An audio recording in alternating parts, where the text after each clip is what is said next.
तथागत गौतम बुद्ध को नमन करते हुए और हमारे आपके सबके मुक्तिदाता परम पूज्य बाबा साहब को नमन करते हुए और यहाँ मंच पर जो हमारे भंतेगण हैं उनको बंदामी और यहाँ जो टीम संगीत टीम है उनको भी हृदय से वंदन अभिनंदन। और यहाँ सामने बैठे हुए मेरे कोई मामा है, कोई नाना है, कोई अब भाई है, कोई मामी है, बहनें हैं, सबके लिए हृदय से बहुत बहुत वंदन अभिनंदन।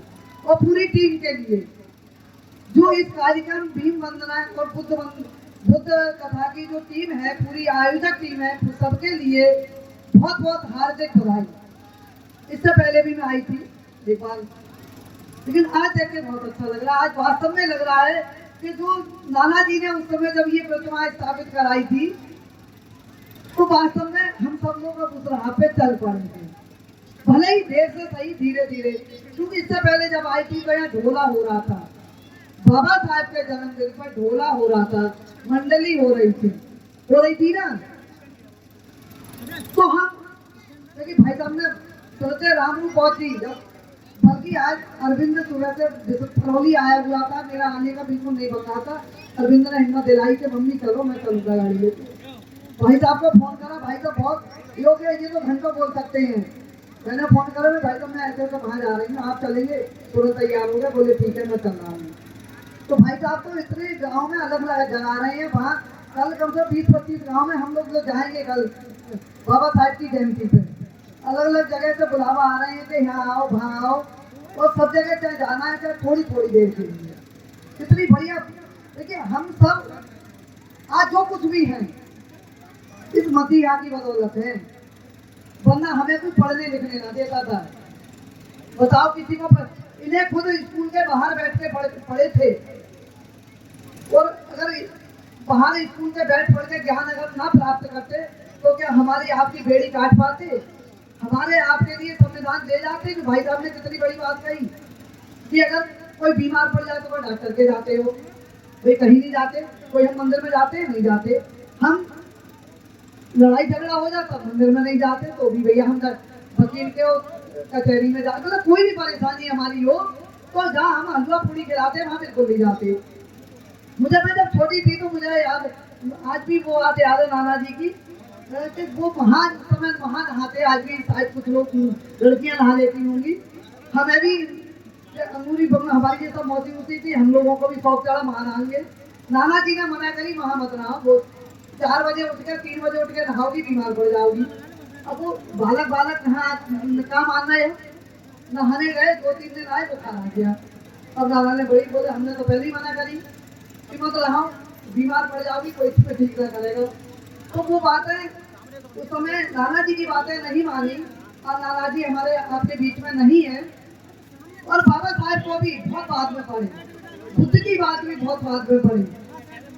जब बाबा साहब को पढ़ दिया, बाबा साहब की किताबें पढ़ ली तो पूरी आंखें खुले।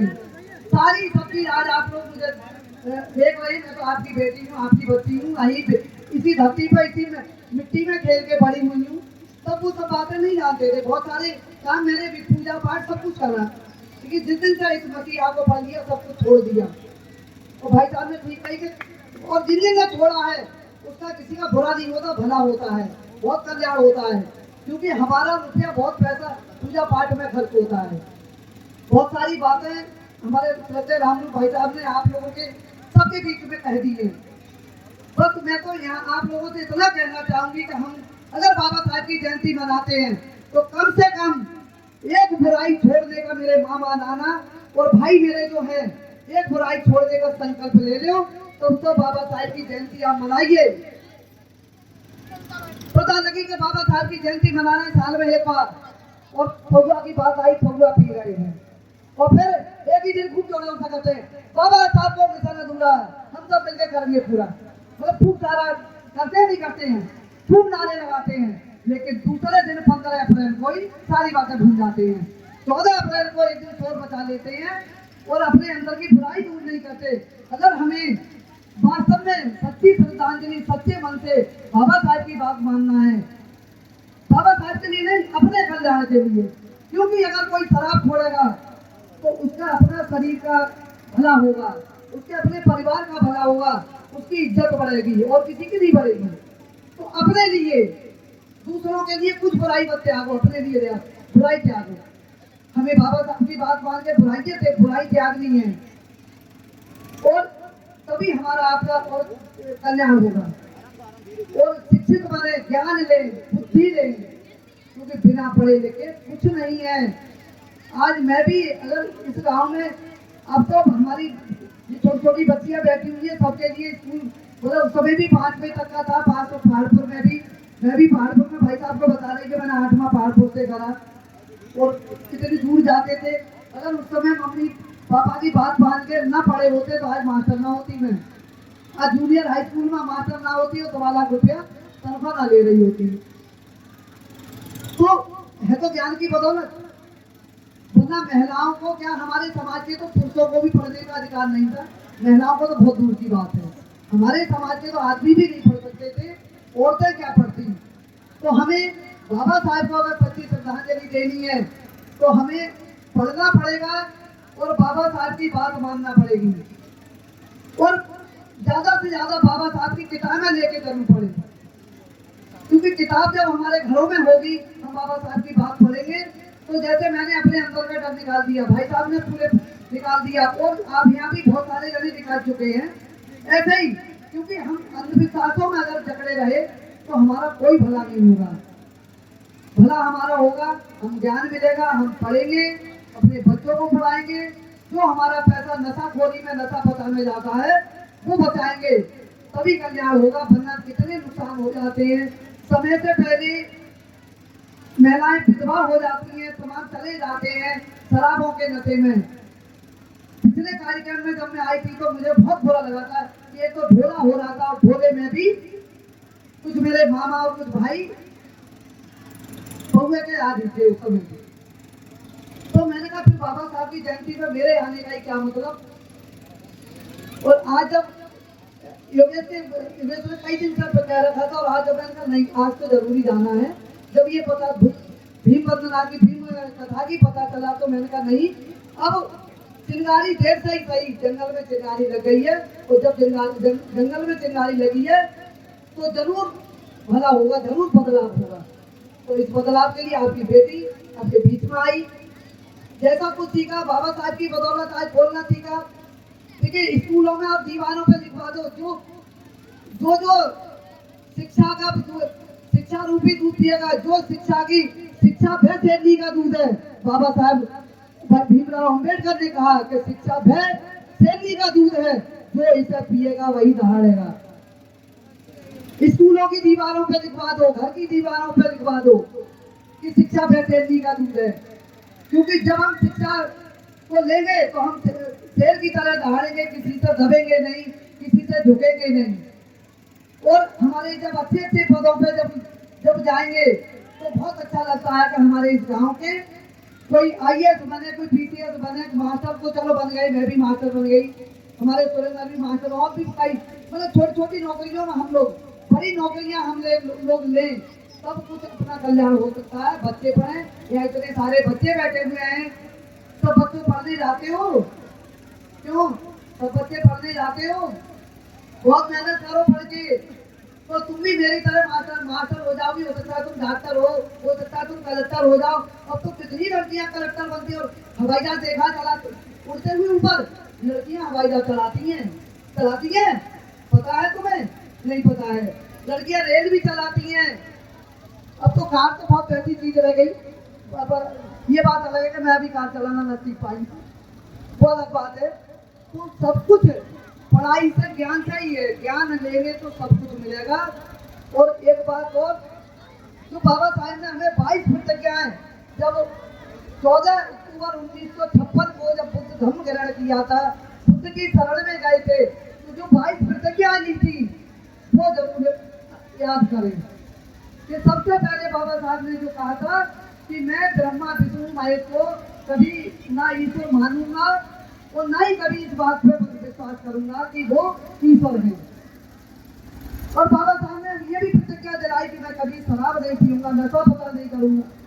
बाबा साहब ने बहुत सारी, अगर हमने बाबा साहब की 22 प्रतिज्ञाएं, बाबा साहब की बात केवल जयंती मनाने से कुछ नहीं होगा, पैसा खर्च करने से कुछ नहीं होगा। जब तक मेरे मामा नाना जो भी बैठे हुए हैं यहाँ, ये बुराई अपने अंदर से दूर आप लोग नहीं करेंगे, तब तक अपना या अपने बच्चों का आप कल्याण नहीं कर सकते, अपना भला नहीं कर सकते।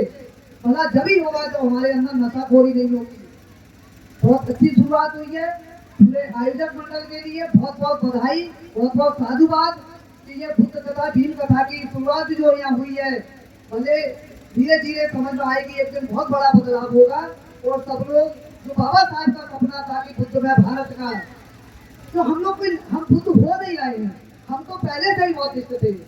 ये देश हमारा था, हम लोग यहाँ के राजा थे, लेकिन कुछ विदेशी यहाँ आ गए और उन लोगों ने इस देश पे कब्जा कर लिया, हमारी पढ़ाई पे अंकुश लगा दिया, पढ़ने लिखने से वंचित कर दिया, सारे अधिकार छीन लिए।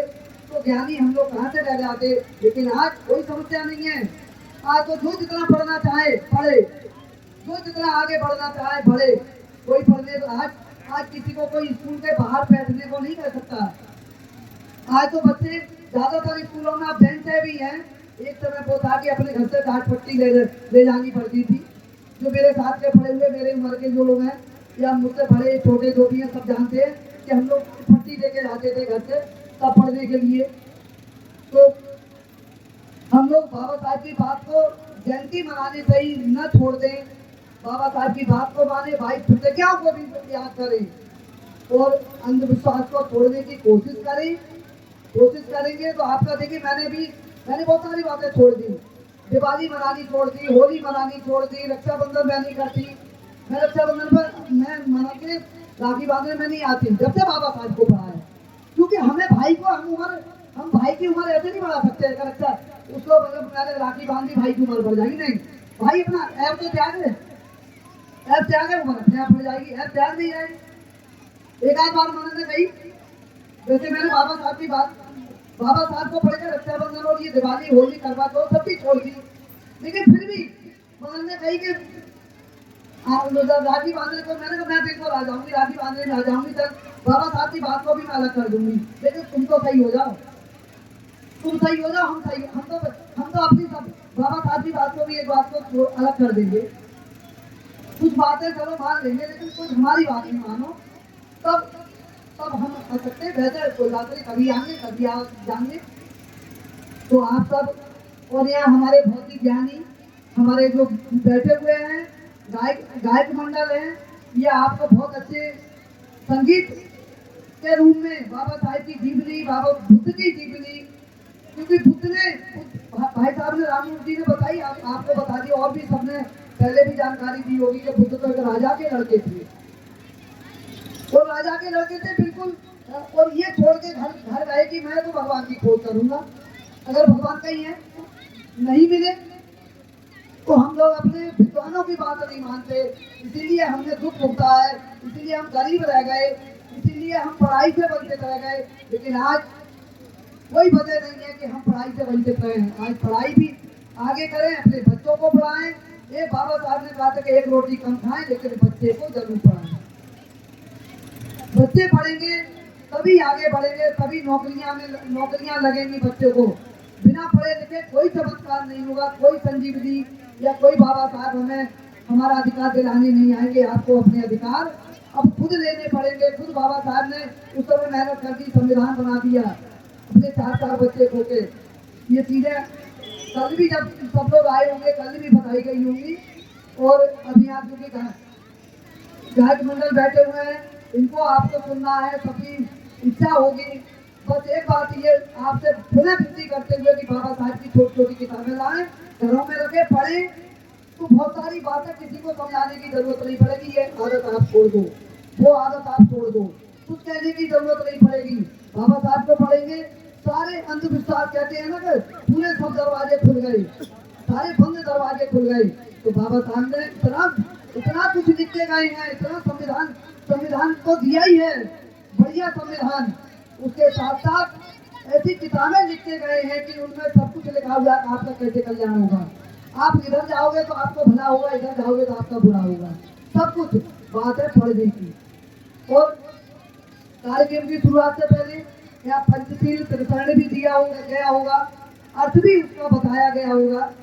जैसे भाई साहब ने बताया बुद्धं शरणं गच्छामि, धम्मं शरणं गच्छामि, संघं शरणं गच्छामि। यानी हम बुद्ध की शरण में जाएं, ज्ञान की शरण में जाएं और अच्छे रास्ते की शरण में जाएं। और संगम करने का मतलब है कि हम अच्छी संगति में जाएं, अच्छे संग में जाएं। देखो संग कई तरह के होते हैं, जातियों के भी होते हैं संग, चोरों के भी होते हैं, शराबियों के भी होते हैं। अगर शराबी के साथ रहोगे तो शराबी बन जाओगे, चोर के साथ रहोगे तो चोर। और यहाँ मेरी माँ भी सब लोग बैठे हुए हैं, सब लोग आप लोग देखिए, हम महिलाएं भी अपने बच्चों में भी ये आदत डालें कि वो नशा पदार्थ और ये कावड़ फावड़ के चक्कर में लोग न पड़े, क्योंकि जितना हमारा समाज कावड़ ले लेके जा रहा है उतना नशाखोरी बढ़ रही है। पहले कौन जाता था, बहुत कम लोग जाते थे, लेकिन आज नशाखोरी फ्री में लोग खिलाने वाले सड़कों पे मिल जाते हैं, उसमें भांग खिलाते हैं। हमारे बच्चों के शरीरों में अगर भांग जाएगी तो बड़ा होकर वो नशाखोर जरूर बनेगा। फिर जो तथागत गौतम बुद्ध ने हमसे 2728 साल पहले जो 5 सील दिए थे, जो परंपरा के लिए, अपनी सुरक्षा के लिए, पूरे 5 सील संविधान में कर दिए हैं। वो सील क्या है, 5 सील बोले ही होंगे यार, जब कथा की शुरुआत होगी तो होती होगी तो जरूर बोले गए होंगे कि पाणातिपाता भेरमणि शिक्षा पदम समादयामि, यानी मैं प्राणी हत्या से अलग रहने की शिक्षा ग्रहण करता हूँ। कोई किसी को मारेगा, पीटेगा, हत्या करेगा तो भारतीय संविधान की धारा के हिसाब से उसे वो दंड मिलेगा। फिर है दूसरा सील है आदिन्य दाना भेरमणि शिक्षा पदम समादयामि, यानी मैं चोरी से अलग रहने की शिक्षा ग्रहण करता हूँ या करती हूँ। क्योंकि अगर कोई चोरी करेगा और उसका बच्चा जा रहा होगा तो लोग कहेंगे देखो वो चोर का बच्चा जा रहा है। क्योंकि भारतीय संविधान में बाबा साहब ये व्यवस्था कर गए हैं कि अगर कोई किसी की चोरी करेगा, कोई किसी का ढाका डालेगा तो उसके खिलाफ रिपोर्टों की सख्त बंद किया जाएगा जेल में। फिर तीसरा सील है कामेषु मिथ्याचारा भेरमणि शिक्षा पदम समादयामि, यानी मैं जैसी मेरी अपनी बहन बेटी माँ बहन है ऐसी सभी को समझूंगा तो कोई व्यभिचार की समस्या ही नहीं होगी। किसी को डर ही नहीं लगेगा कि हमारी बहन बेटी बाहर गई हुई है। सब ये समझे, हर पुरुष अपने से जो बराबर की होता है बहन समझे, छोटी है तो बेटी समझे और बड़ी है तो माँ समान समझे, तो कोई समस्या ना होगी, व्यभिचार होगा ही नहीं समाज में, बहन बेटियों के साथ गलत बात होगी नहीं। ऐसे ही महिलाएं भी अगर कोई अपने बराबर का आदमी भाई समझे, छोटा है तो पुत्र समान समझे, और अगर कोई बड़ा है तो उसे अपने पिता समान समझे। ये बुद्ध की शिक्षाएं हैं, हम लोग समझते नहीं, हमारे ज्ञान का भंडार है, हमारे महापुरुष दे गए हैं बाबा साहब। फिर चौथा सील है मूसा वादा भेरमणि शिक्षा पदम समादयामि, यानी मैं झूठ ना बोलने की शिक्षा लेता हूँ या लेती हूँ। हम लोग जरा सी देर में झूठ बोल देते हैं, कोई जरूरी भी नहीं है फिर भी झूठ बोल दिया। कोई कह रहा आप तो मोबाइल में बहुत झूठ बोलना सिखा दिया, कोई कह रहा कितनी देर मारो में बस आ गए, अभी 2 मिनट में आ रहे हैं। कहाँ हो, हम तो फलानी जगह झूठ बोल दिए एकदम, मतलब कोई मतलब नहीं है, झूठ बोल दिए। और एक झूठ को सही करने को बहुत सारी बातें कहनी पड़ती है। फिर 5वां और आखिरी महत्वपूर्ण सील है सुरा मेर मध्य फवादि तारा भेरमणि शिक्षा पदम समादयामि, यानी मैं नशा पदार्थ, कच्ची पक्की शराब, गांजा, सुल्फान ना पीने की शिक्षा लेता हूँ या लेती हूँ।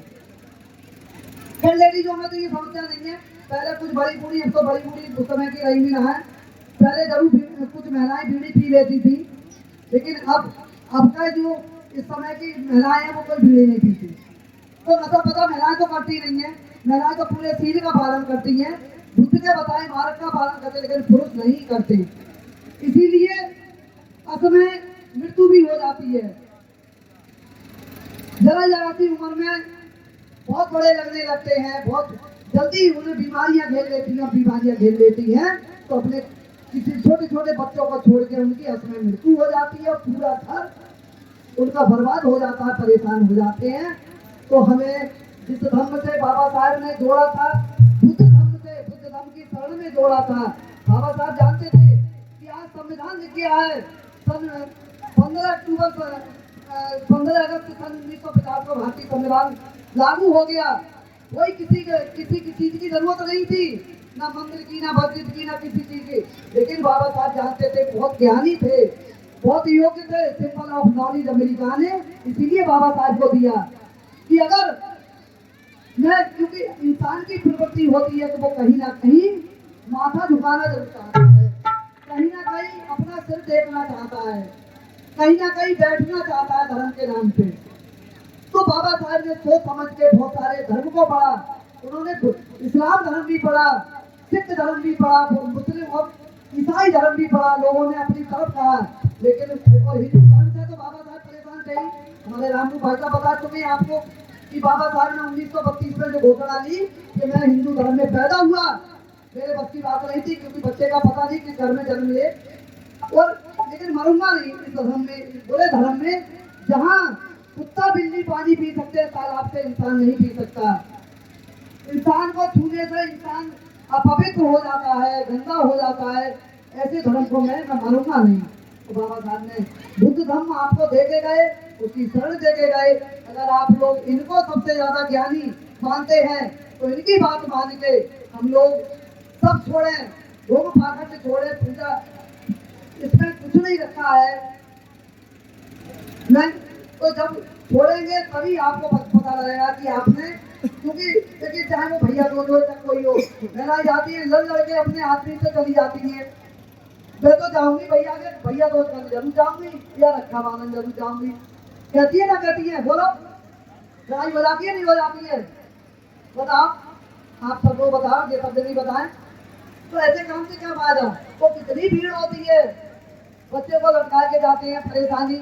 और वही हलवाई से ले जाते हैं बुरा सड़ा बुसा मीठा, 15-15 दिन का बना हुआ। तो भैया की उम्र तो 15 दिन का मीठा खाएगा तो बढ़ेगी नहीं, वो घट जाएगी। भाई सड़ा बुसा खाएगा तो इसका पेट खराब हो जाएगा, तो बाकी उम्र तो घटेगी। क्या वो रक्षा बांधन जाओ, भाई तुम बढ़ाने की बजाय घटा रही हो। तो ये महिलाओं को खासतौर से सोचना है कि ये चीजें छोड़ें, अपने घर में कलेश न करें बिल्कुल भी, क्योंकि कलेश करके आप मायके जाएंगी तो आपका पति भी परेशान होगा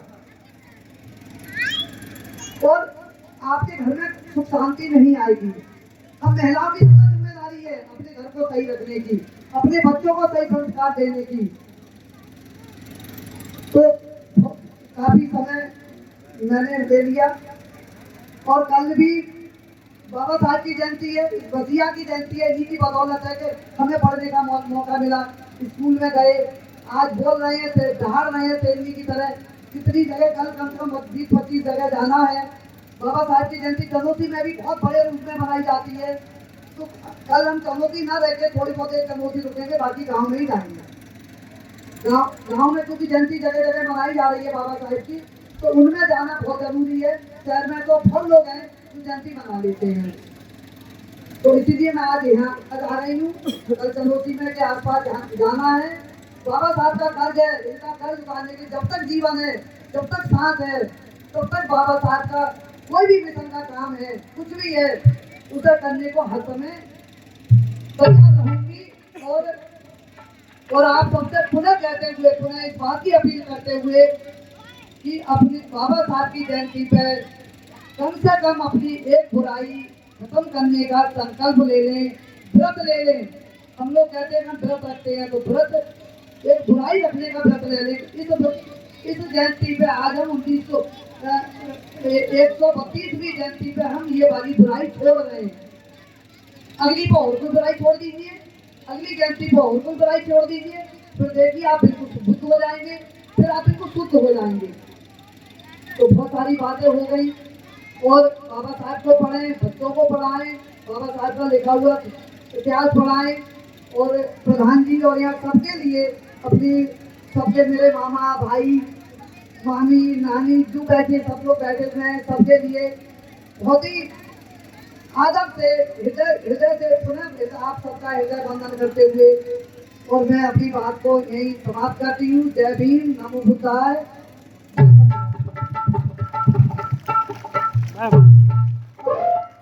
दो किताबें हैं मेरे पास गीतों की, एक है बाबा साहब से संबंधित, एक बुद्ध से संबंधित। क्योंकि हम अपने आचार विचार में अगर ये चीजें नहीं लाएंगे, क्योंकि हम अगर किताब में वही वाली गाते रहेंगे कि मेरी सोने की छोटी पुरानी बात भाई साहब ने ना बताई तो मैं ही बता दूं, या वो देवी वाले जैसे गीत गाते हैं हम लोग, क्या अंदर को कोड़ी काया दे, कोड़ी को अंदर को आंखें दे, कोड़ी को काया दे।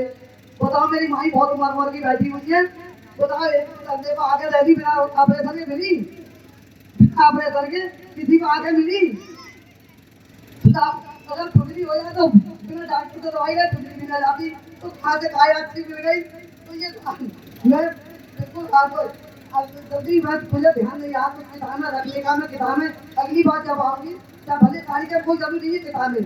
तो जो लड़कियां पढ़ी लिखी हैं 10वीं 8वीं में जो पढ़ रही हैं, मिलकर इस किताब से गीत याद करना, वो याद कर रखें। क्योंकि हम अपने ब्याह शादियों में, अपने संस्कारों में अगर ये अपने गीत नहीं गाएंगे अपने, तो हमें स्वाभिमान नहीं होगा। बाबा साहब का गीत गाएं तो बहुत अच्छा लगेगा। ये बुद्ध का गीत की किताब ले लो, लड़कियां ले लें, और अगली बार जब आऊंगे और बहुत सारी किताबें लेके आऊंगे, ठीक है?